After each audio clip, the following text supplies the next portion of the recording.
Friends, तो आज का हमारा टॉपिक है प्राइसिंग स्ट्रेटजीज या प्राइसिंग मेथड्स। कोई भी प्रोड्यूसर, कोई भी मार्केटियर या कोई भी सेलर वो चाहता है कि मैं ज्यादा से ज्यादा मार्केट शेयर गेन करूं। तो अगर उसे ज्यादा से ज्यादा मार्केट शेयर गेन करना है तो उसे कुछ प्राइसिंग की स्ट्रेटजीज बनानी पड़ती है, क्योंकि मार्केट में कई तरह के प्रोडक्ट्स होते हैं और सबके लिए हमें अलग अलग प्राइसिंग स्ट्रेटजी बनानी पड़ती है।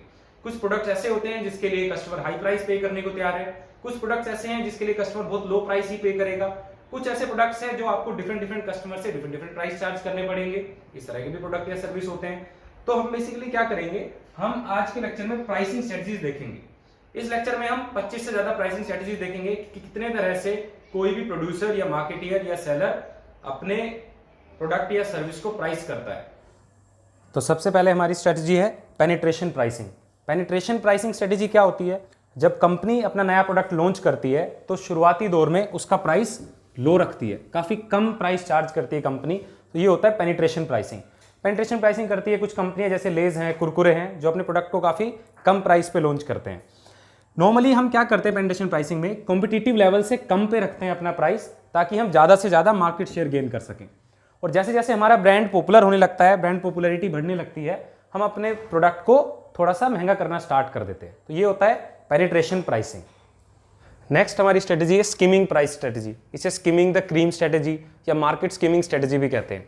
यहाँ पर कंपनीज क्या करती है, किसी भी प्रोडक्ट को इनिशियल स्टेज में हाईली प्राइस रखती है। जैसे एप्पल कंपनी है, एप्पल अपना प्रोडक्ट जब लॉन्च करती है, जब आईफोन लॉन्च करते हैं वो, तो इनिशियल स्टेज में उसका प्राइस हमेशा ज़्यादा होता है, धीरे धीरे उसका प्राइस कम कर दिया जाता है। ऐसा हम क्यों करते हैं? क्योंकि देखो, कंपनी जब भी कोई प्रोडक्ट बनाकर लॉन्च करती है तो कंपनी की बहुत ज़्यादा इन्वेस्टमेंट उसमें लग जाती है, तो वो अपनी इन्वेस्टमेंट को क्विकली रिकवर करना चाहती है। वो चाहती है कि जो पैसे उसने लगाए हैं वो जल्दी से जल्दी रिकवर हो जाए। तो इसे कहते हैं मार्केट स्कीमिंग स्ट्रेटजी या स्कीमिंग प्राइसिंग या skimming the cream. Skimming the cream इसको इसलिए कहते हैं, जैसे स्कीमिंग द क्रीम का मतलब है जैसे हम दूध पे से मलाई उतार लेते हैं। इसका मतलब क्या है, हम जो प्रीमियम जो कस्टमर है उनके लिए ये प्राइस रख रहे हैं। नेक्स्ट हमारी स्ट्रेटजी है competitive pricing. Competitive pricing policy वहां फॉलो होती है जहां पर बहुत हाई कॉम्पिटिशन हो, जहां कॉम्पिटिशन बहुत ज्यादा होगा, वहीं पर ये स्ट्रेटजी काम करेगी। इसका एक और टाइप है, वो है कस्टमरी प्राइसिंग। कस्टमरी प्राइसिंग एक कॉम्पिटिटिव प्राइसिंग ही है। जैसे सॉफ्ट ड्रिंक मार्केट है, अगर आप अपनी कोई सॉफ्ट ड्रिंक लॉन्च करना चाहते हो तो आपको उसका प्राइस कोका कोला और पेप्सी के अनुसार ही रखना पड़ेगा। हम कम या ज्यादा नहीं कर सकते, क्योंकि ये क्या है, ये उन्होंने एक कस्टम बना दिया है कि भाई मान लो 200 ml सॉफ्ट ड्रिंक 25 रुपए की आती है, तो उन्होंने ये कस्टम बना दी है, ठीक है। और कंपटीशन इतना ज्यादा है तो हमें क्या करना पड़ेगा, कॉम्पिटिटर के अनुसार ही अपने प्राइस फिक्स करने पड़ेंगे, ठीक है। नेक्स्ट हमारा है keep out pricing. Keep out pricing जैसे आपको नाम से ही पता लग रहा है, ये इस तरह की प्राइसिंग है जो हम अपने एक या दो प्रोडक्ट्स के लिए ही फॉलो करते हैं। और ये प्राइसिंग स्ट्रेटजी हम इसलिए फॉलो करते हैं ताकि हम दूसरी फर्म्स को डिस्करेज कर सके कि वो हमारे जैसा प्रोडक्ट ना बनाए, ठीक है। Discourage other to make substitute. हम दूसरों को डिस्करेज कर रहे हैं कि भाई हमारे जैसा प्रोडक्ट मत बनाओ, इसलिए हम क्या करते हैं, एक कीप आउट प्राइसिंग रखते हैं। कीप आउट का मतलब है अपने कॉम्पिटिटर को या पोटेंशियल कॉम्पिटिटर को पहले ही मार्केट से बाहर करने के लिए। तो यहां पर भी हम एक तरह से लो प्राइस ही चार्ज करते हैं। तो नेक्स्ट हमारे टाइप है follow the leader pricing. Follow the leader pricing का मतलब देखो, आपको नाम से ही पता लग रहा होगा, फॉलो द लीडर मतलब हम किसी लीडर को फॉलो कर रहे हैं। यहां पर लीडर कौन है? किसी भी इंडस्ट्री में कुछ एक ऐसे प्रोड्यूसर्स होते हैं जो मेजर प्रोड्यूसर्स होते हैं, जो बड़े प्रोड्यूसर होते हैं।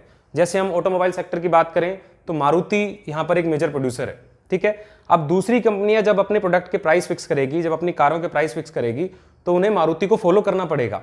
उनकी रेंज के हिसाब से ही अपने रेंज की गाड़ियां बनानी पड़ेंगी, ठीक है। तो यहां पर देखो क्या है, follow the leader pricing normally oligopoly market में होती है। और ओलिगोपोली मार्केट में क्या होता है, कंपटीशन काफी ज्यादा होता है, ठीक है। कट थ्रोट कंपटीशन हमारा ओलिगोपोली मार्केट में ही होता है। तो जैसे इंडिया में ऑटोमोबाइल मार्केट जो है वो एक तरह से ओलिगोपोली मार्केट है, यहाँ पर फ्यू फर्म्स है, ठीक है। अब इसमें क्या है, हमें एक मेजर प्रोड्यूसर को फॉलो करना होता है। हर इंडस्ट्री में एक मेजर प्रोड्यूसर होता है, उसके हिसाब से हम अपने प्रोडक्ट को प्राइस करते हैं। तो ये होता है फॉलो द लीडर प्राइसिंग। एक होता है डिस्क्रिमिनेटरी प्राइसिंग। डिस्क्रिमिनेटरी आपको नाम से ही पता लग रहा है, डिस्क्रिमिनेटरी मतलब जहां पर हम डिस्क्रिमिनेशन कर रहे हैं, मतलब अलग अलग कस्टमर से अलग अलग प्राइस चार्ज कर रहे हैं। यहां पर हम इसे डिफरेंशियल प्राइसिंग या ड्यूअल प्राइसिंग भी कह सकते हैं। जैसे नॉर्मली ये सर्विसेज में फॉलो होता है। जैसे डॉक्टर्स हैं, डॉक्टर क्या करते हैं, कोई अगर गरीब है तो उससे कम पैसे चार्ज कर लेते हैं, कोई पैसे वाला है तो उससे ज्यादा पैसे ले लेते हैं। नॉर्मली सर्विसेज में हम डिस्क्रिमिनेटरी प्राइसिंग फॉलो करते हैं, जहां अलग अलग कस्टमर से अलग अलग रुपए चार्ज किए जाते हैं। तो नेक्स्ट हमारा टाइप है साइकोलॉजिकल प्राइसिंग। साइकोलॉजिकल प्राइसिंग होता है जब कंपनियां इस तरह की प्राइसिंग स्ट्रेटेजी फॉलो करती है जो कस्टमर के माइंड को इन्फ्लुएंस करती है। Psychological pricing influences buyers mind. ठीक है, यहां पर एक स्ट्रेटेजी है जैसे ओड प्राइसिंग। ओड प्राइसिंग में हम क्या करते हैं कि प्राइस को इस तरह से रखते हैं जैसे 999, ठीक है, 299। तो ये क्या है, ये सब साइकोलॉजिकल प्राइसिंग होती है। अब ये 999 ऐसा साउंड करता है कि 1000 से काफी कम है, जबकि 1000 से सिर्फ 1 रुपया कम है, और ये हमारी साइकोलॉजी को अफेक्ट करने के लिए ही रखा गया है। नेक्स्ट हमारी स्ट्रेटेजी है वन प्राइस और वेरिएबल प्राइस। ये भी नाम से आपको पता लग रहा होगा, जहां पर कंपनी ऐसी स्ट्रेटेजी फॉलो करती है कि प्रोडक्ट का प्राइस फिक्स होता है, एक सिंगल प्राइस है, ठीक है, और हम प्राइस को चेंज नहीं करते चाहे प्रोडक्ट को कितनी भी क्वांटिटी में परचेज करो। यहां पर जो ये दोनों प्राइसिंग पॉलिसीज हैं ये क्वांटिटी बेस्ड है। अगर आप क्वांटिटी ज्यादा परचेज करोगे तो सेलर आपको कम प्राइस पे प्रोडक्ट अवेलेबल करा देगा, उसे कहेंगे वेरिएबल प्राइसिंग। ठीक है, नॉर्मली आपको याद होगा जब हम स्कूल में होते थे तो नोटबुक्स परचेज करते थे, ठीक है, तो मान लो कि नोटबुक 20 रुपए की एक है, ठीक है, अगर आप किसी दुकानदार के पास जाते हो, ठीक है, आप एक नोटबुक लो चाहे 20 नोटबुक लो, वो इस प्राइस को चेंज नहीं करता, वो कहेगा ये 20 रुपए की ही है, तो ये होगा वन प्राइस। ठीक है, अगर वो ऐसा कहता है कि ये 20 रुपए की एक है, लेकिन अगर आप 20 नोटबुक परचेज करते हो तो हम आपको 15 रुपए की अवेलेबल करा देंगे, ठीक है, नॉर्मली ऐसा होता था, तो वो होता था वेरिएबल प्राइसिंग, जहां पर हम क्वांटिटी ज्यादा लेंगे तो हमें कम प्राइस पे करना पड़ेगा। नेक्स्ट हमारी टाइप है प्रीमियम प्राइसिंग, प्रेस्टीज प्राइसिंग या फिर इमेज प्राइसिंग। नाम से ही पता लग रहा है, यहां पर कंपनियां क्या करती है, अपने प्रोडक्ट को बहुत हाई प्राइस पे सेल करती है। हाई प्राइस पे इसलिए सेल करती है क्योंकि उन कंपनियां जो प्रोडक्ट को जो सेल कर रही है वो प्रोडक्ट बहुत ही सुपीरियर क्वालिटी के हैं, उनमें कुछ यूनिकनेस है, ठीक है, कोई यूनिक फीचर है, या वो बहुत लेटेस्ट टेक्नोलॉजी से बना है। जैसे एप्पल की मैकबुक है, एप्पल की मैकबुक है वो नॉर्मली 1-1.5 लाख रुपए के आसपास से स्टार्ट होती है, ठीक है, और 2-2.5 लाख रुपए तक की भी आती है, तो बहुत ही प्रीमियम प्राइस चार्ज करता है। वहीं पर अगर आपको कोई और कंपनी का लैपटॉप चाहिए तो आप उससे आधे से भी कम कीमत पे ले सकते हो, लेकिन एप्पल उसको प्रेस्टीज प्राइसिंग के हिसाब से चार्ज करता है। इसलिए करता है क्योंकि उसका प्रोडक्ट यूनिक है, काफी अच्छा है, काफी अच्छा उसमें प्रोसेसर है, ठीक है, काफी अच्छी उसकी स्क्रीन क्वालिटी है, उसमें फीचर्स बहुत ज्यादा है, यूनिकनेस बहुत ज्यादा है, उसकी बैटरी बहुत अच्छी है, ठीक है, तो ये होती है प्रीमियम प्राइसिंग या प्रेस्टीज प्राइसिंग। कंपनियां ऐसा इसलिए भी करती है ताकि अपनी इमेज को मेंटेन कर सके, ठीक है। अब जैसे एप्पल की इमेज बनी हुई है कि एक प्रीमियम सेगमेंट की कंपनी है, ठीक है, ये अपर मिडिल क्लास या रिच लोगों के लिए है, तो अपनी इमेज को मेंटेन करने के लिए वो प्राइस हमेशा ज्यादा ही चार्ज करेगी, ठीक है। एक होता है लीडर प्राइसिंग, ये काफी इंपॉर्टेंट है। लीडर प्राइसिंग क्या होता है, देखो यहां पर हम एक टेम्परेरी प्राइस कट करते हैं लॉस लीडर्स पे। अब ये यहां पे समझना होगा कि लॉस लीडर क्या होता है। कई बार हम जैसे रिलायंस स्टोर में जाते हैं तो आपने देखा होगा कि वहां पे कुछ एक प्रोडक्ट्स तो बहुत कम रेट पे मिलते हैं और बाकी प्रोडक्ट नॉर्मल रेट पे मिलते हैं, ठीक है। तो लॉस लीडर्स उन प्रोडक्ट्स को कहते हैं जिनको हम कम प्राइस पर सेल करते हैं। जैसे अगर आप रिलायंस स्टोर में जाते हो तो आप देखोगे वहां पर वो शुगर को, चीनी को काफी कम रेट पे सेल करते हैं। वो इसलिए करते हैं ताकि आपके पास, वो इसलिए करते हैं ताकि आप ज्यादा से ज्यादा सामान रिलायंस से परचेज करो। शुगर की नीड सभी को है, चीनी सभी को चाहिए, वो अगर कम रेट पर मिलेगी तो आप बाकी प्रोडक्ट भी वहां से परचेज कर लोगे। तो उन्हें कहते हैं लॉस लीडर्स, और लॉस लीडर इसीलिए कहते हैं क्योंकि इन प्रोडक्ट की सेल तो ज्यादा हो जाती है क्योंकि सस्ते हो जाते हैं, लेकिन ये हमें लॉस देते हैं प्रोडक्ट्स, ठीक है। तो कंपनी इस लॉस को कंपेंसेट कहां से करती है, बाकी प्रोडक्ट को सेल करके, ठीक है। अब आप रिलायंस स्टोर में जाओगे तो सिर्फ चीनी तो खरीदोगे नहीं, आप चीनी के साथ और भी कई तरह की चीजें खरीदोगे, तो वहां से कंपनी अपने इस लॉस को रिकवर कर लेगी। तो इसे कहते हैं लीडर प्राइसिंग। और ये हम जो प्राइस कट करते हैं वो टेम्परेरी होता है, थोड़े समय के लिए। तो नेक्स्ट हमारी पॉलिसी है प्राइस लाइनिंग प्राइस। तो प्राइस लाइनिंग कब फॉलो की जाती है सेलर के द्वारा, ये तब फॉलो की जाती है जब सेलर के पास कई सारी प्रोडक्ट लाइन है, ठीक है, और वो सभी को अलग अलग तरीके से प्राइस करता है। जैसे जब आप शर्ट परचेज करने जाते हो तो वो आपसे कहेगा कि हमारे पास 3 क्वालिटी की शर्ट है, ठीक है। मान लो 3 क्वालिटीज आपको बताइए, गुड, बेटर और बेस्ट। गुड का प्राइस मान लो 500 रुपए है, और अच्छी लोगे तो 700 रुपए की शर्ट है, और अच्छी लोगे तो 1000 रुपए की शर्ट है। तो यहां पर हम प्राइस कैसे चार्ज कर रहे हैं, प्रोडक्ट लाइन के अनुसार। हमारे पास कई सारे तरीके के प्रोडक्ट्स हैं, जैसे जब आप मूवीज देखने जाते हो तो आपने देखा होगा जो लास्ट रो होती है उसमें रिक्लाइनर होता है, और वो प्रीमियम या रॉयल नाम से उस सीट को महंगी सेल करते हैं। नॉर्मली अगर टिकट 200 रुपए की है तो रिक्लाइनर की सीट 300 रुपए की होगी। तो ये क्या है, उसके पास अलग अलग क्वालिटी के प्रोडक्ट अवेलेबल है, ठीक है, उस तरह से वो प्राइस चार्ज कर रहा है। नेक्स्ट हमारा आ जाता है demand oriented pricing. Demand oriented pricing वो होती है जो डिमांड के अकॉर्डिंग होती है। देखो किसी प्रोडक्ट की अगर डिमांड ज्यादा होती है तो कंपनियां ज़्यादा प्राइस चार्ज करती है, ठीक है। डिमांड कम होती है तो कंपनी कम प्राइस चार्ज करती है, ठीक है, सिंपल सा है। नेक्स्ट हमारी पॉलिसी है आरपीएम, इसे बोलते हैं रीसेल प्राइस मेंटेनेंस। ये काफी इंपॉर्टेंट पॉलिसी है। आरपीएम में क्या करते हैं, प्राइस को फिक्स करते हैं मैन्युफैक्चरर, और आरपीएम एक लोवेस्ट प्राइस होता है, यानी कि मैन्युफैक्चरर क्या करता है, अपने होलसेलर्स को, रिटेलर्स को, सभी को ये बोलता है कि हमारा प्रोडक्ट इससे कम प्राइस पर सेल नहीं होगा। तो वो जो लोवेस्ट प्राइस मैन्युफैक्चरर उनको प्रोवाइड करता है उसे कहते हैं रीसेल प्राइस मेंटेनेंस, यानी कि प्रोडक्ट जब रीसेल होगा तब उसका प्राइस हम मेंटेन करके चलेंगे।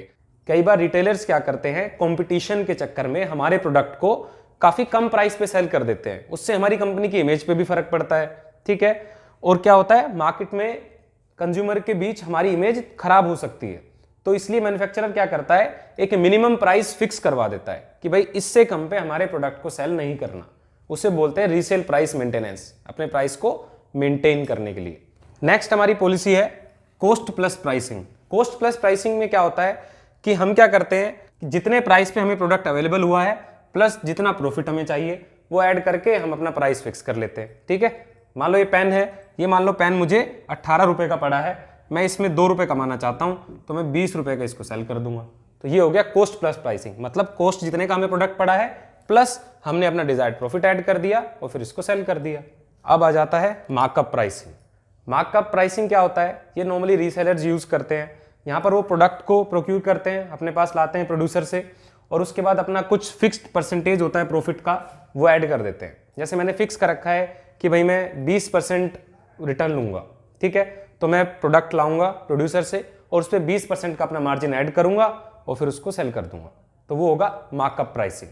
नेक्स्ट हमारे पास प्राइसिंग स्ट्रेटेजी है जैसे बंडल प्राइसिंग। बंडल प्राइसिंग जहां पर 2 या 2 से ज्यादा प्रोडक्ट्स का हम एक बंडल बनाते हैं और उसको सिंगल प्राइस करके सेल कर देते हैं, 2 और more products at a single price, ठीक है। कई बार आपने जैसे देखा होगा कि टूथपेस्ट के साथ टूथब्रश होती है एक ही बॉक्स में और उसको आपको सेल करते हैं, तो वो बंडल प्राइसिंग, ठीक है।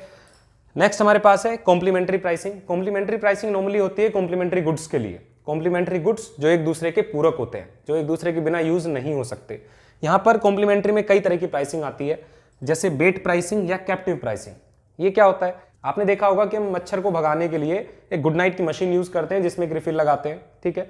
तो गुड नाइट की जो वो मशीन है, आपने देखा होगा वो बहुत ही सस्ती मिलती है आपको। वो सस्ती इसलिए मिलती है क्योंकि आप उसको खरीदोगे तो आपको गुड नाइट की ही रिफिल खरीदनी पड़ेगी और रिफिल काफी कॉस्टली होती है, ठीक है। तो ये होता है कैप्टिव प्राइसिंग या बेट प्राइसिंग, ठीक है, या कॉम्प्लीमेंट्री प्राइसिंग। नेक्स्ट हमारे पास प्राइसिंग पॉलिसी है प्रीडेटरी प्राइसिंग। प्रीडेटरी प्राइसिंग तब होती है जब हम अपने प्रोडक्ट को बहुत ही लो प्राइस पे सेल करते हैं। नॉर्मली यहाँ भी वही है, हम अपने कुछ एक प्रोडक्ट्स को ही लो प्राइस पर सेल करते हैं, उसे प्रीडेटरी प्राइसिंग कहते हैं। फिर है हमारे पास ज्योग्राफिकल प्राइसिंग। ज्योग्राफिकल प्राइसिंग होती है जहां पर हम एरिया वाइज प्राइसिंग रखते हैं। नॉर्मली ये प्राइस इसलिए होती है क्योंकि हमारी ना शिपिंग कॉस्ट बढ़ जाती है, ठीक है। जैसे आप देखते हो कि कोकोनट वाटर है, नारियल पानी, साउथ में आपको सस्ता मिलेगा, अगर आप नॉर्थ में परचेज करोगे तो आपको महंगा मिलेगा, क्योंकि यहाँ पर क्या होता है जो शिपिंग कॉस्ट है वो बढ़ जाती है, इसलिए इसे ज्योग्राफिकल प्राइसिंग कह सकते हैं। उसके बाद going rate pricing. Going rate pricing वो होता है जो प्राइस मार्केट में चल रहा है, ठीक है। गोइंग रेट, जो रेट मार्केट में चल रहा है उसी रेट पर आप अपने प्रोडक्ट को सेल कर रहे हो। नॉर्मली हम गोइंग रेट प्राइसिंग फॉलो करते हैं, ठीक है। अब जैसे मान लो ये मार्कर है, ये मार्केट में 25 रुपए का मिलता है, तो नॉर्मली आप कोई कंपनी अगर मार्कर की सेटअप करते हो तो आपको भी 25 रुपए का ही सेल करना पड़ेगा, क्योंकि मार्केट में यही रेट है। नेक्स्ट हमारे पास प्राइसिंग स्ट्रेटेजीज है। ये दोनों स्ट्रेटेजीज काफी इंपॉर्टेंट है। तो सबसे पहले हम बात करते हैं परसीव्ड वैल्यू प्राइसिंग की। परसीव्ड वैल्यू प्राइसिंग में हम क्या करते हैं, हम जो हमारे सेलर की कॉस्ट है उसके बारे में कोई केयर नहीं करते। हम देखते हैं कि कस्टमर की परसेप्शन क्या है हमारे प्रोडक्ट को लेकर या हमारे ब्रांड को लेकर, उसके हिसाब से हम प्राइसिंग करते हैं, ठीक है। जैसे एप्पल कंपनी है, एप्पल कंपनी अपने फोन्स या अपने प्रोडक्ट्स को काफी हाईली प्राइस रखती है। हाईली प्राइस इसलिए रखती है क्योंकि कस्टमर की परसेप्शन ऐसी है कि भाई ये कंपनी तो महंगी है, ये ब्रांड तो बहुत महंगा है, इसके प्रोडक्ट काफी प्रीमियम है। यहाँ पर सबसे बड़ी बात यह है कि परसीव्ड वैल्यू प्राइसिंग में हम कॉस्ट की बात नहीं करते कि सेलर को प्रोडक्ट की कॉस्ट कितनी पड़ रही है, उस बारे में हम कोई बात नहीं करेंगे, ठीक है। इसी तरह से नेक्स्ट हमारे पास एक पॉलिसी है value of money pricing. Value of money pricing में क्या होता है, ये इससे थोड़ी सी ही अलग है। वैल्यू ऑफ मनी प्राइसिंग में हम क्या करते हैं, कस्टमर को प्रोडक्ट से जितनी वैल्यू रिसीव हुई है उसके हिसाब से हम प्रोडक्ट का प्राइस चार्ज करते हैं, ठीक है। जैसे सैमसंग अपने मोबाइल फोन्स की जो प्राइसिंग करता है, एक तरह से हम उसे वैल्यू ऑफ मनी प्राइसिंग कह सकते हैं। या फिर और जो मिड बजट के फ़ोन्स हैं वो प्राइस किए जाते हैं वैल्यू ऑफ मनी के हिसाब से। ये इस हिसाब से किया जाता है कि कस्टमर को अपने प्रोडक्ट की कितनी वैल्यू मिल रही है। ठीक है, मुझे नॉर्मल यूजेज के लिए एक फ़ोन चाहिए अगर, ठीक है, मुझे चाहिए कि मुझे सिर्फ कॉल करना है और कॉल उठाना है, ठीक है, तो मुझे एक सस्ता सा मोबाइल चाहिए जो मुझे रियलमी का, शियोमी का, नोकिया का, किसी का भी मिल जाएगा, तो वो होगा एक तरह से वैल्यू ऑफ मनी प्राइसिंग। ठीक है, तो ये सारी प्राइसिंग स्ट्रेटजीज मैंने आपको कराई है, काफ़ी सारी करा दी हैं, तो आप इनको एक बार फिर से रीड करिए और कुछ भी अगर आपको बोलना है या मुझे बताना है तो आप कमेंट करके मुझे बता सकते हैं। Thank you, thanks for watching our video.